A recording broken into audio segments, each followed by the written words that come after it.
Nous sommes en Italie, en 49 avant Jésus-Christ, le 11 janvier plus exactement. Un homme réfléchit, il va prendre une décision historique. Peut-être a-t-il 2 dés dans sa main.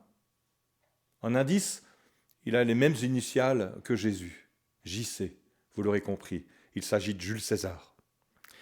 Il revient victorieux des Gaules et il est plus populaire que jamais à Rome. La République romaine le craint. Et selon la loi, lui interdit de franchir avec ses armées le Rubicon, qui est une rivière frontalière du nord de l'Italie. J'ai eu l'occasion de m'y rendre lors de mes vacances au nord de Rimini. Je l'ai traversé plusieurs fois pour m'amuser, mais aussi pour réfléchir à cet acte historique et à sa valeur chrétienne aussi. On va le voir tout à l'heure, si on fait en parallèle. C'est Mussolini qui a décrété que c'était cette rivière-là. On pense qu'il s'est trompé. Elle est vraiment pas très grande, pas très large en tout cas. Peu importe, c'est décidé, c'est fait. Quoi qu'il en soit, le vrai Rubicon, Jules César a pris la décision de franchir. Il a, paraît-il, prononcé cette phrase célèbre à ce moment-là, « Alea jactaes ». Le sort, Alea, plus exactement, on imagine, les dés sont jetés. Dans le dictionnaire, l'expression « franchir le Rubicon » signifie prendre une décision audacieuse et irrévocable. Prendre une décision audacieuse et irrévocable. Le diable aussi nous fixe des limites, des frontières. Restez dans vos églises, par exemple. Au-delà, nous devenons dangereux pour lui, pour son autorité.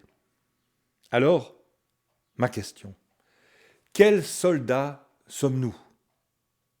Des soldats de parade à l'épée émoussée, comme ceux qu'on trouve à l'entrée des grands monuments dans les capitales, comme à Londres, ou justement au nord de Rimini, un tout petit pays qui s'appelle San Marino, que j'ai aussi visité. Je me suis fait prendre en photo aussi avec ces gardes, avec ces soldats armés, avec leur épée émoussée.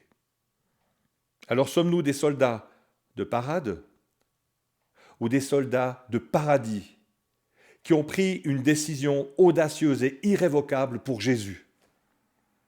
Par exemple, le jour du baptême, en sacré Rubicon, le baptême chrétien.